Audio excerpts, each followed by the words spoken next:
விரைவில் இன்னும் பலரை மகளிர் உரிமைத் தொகை வந்தடையும் என துணை முதலமைச்சர் உதயநிதி ஸ்டாலின் தெரிவித்துள்ளார்.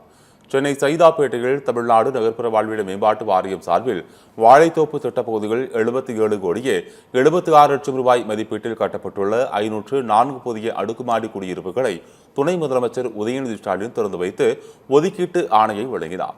அப்போது பேசிய அவர், அன்றும் இன்றும் என்றும் திமுக அரசு என்றும் உங்களுக்காக உழைத்துக் கொண்டே இருக்கும் என கூறினார்.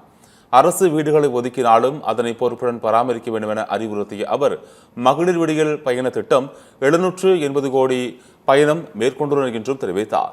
முத்தமிழர் கலைஞர் அவர்கள் சமத்துவம் திட்டத்தை அறிமுகப்படுத்தினப்போ அங்க இருக்கக்கூடிய வீடுகளை அங்க இருக்கக்கூடிய அந்த வீடுகளில் தங்கியிருக்கக்கூடிய அந்த மகளிருடைய பெயர்லேயே ரெஜிஸ்டர் பண்ணி கொடுத்தாங்க.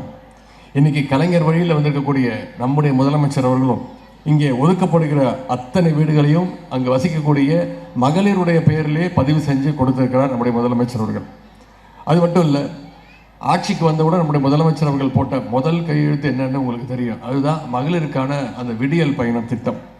இந்த விடியல் பயணம் திட்டத்தின் மூலமாக இன்னைக்கு இந்த 4.5 வருடங்களில் மட்டும் 780 கோடி பயணங்களை மகளிர் மேற்கொண்டிருக்கிறாங்க.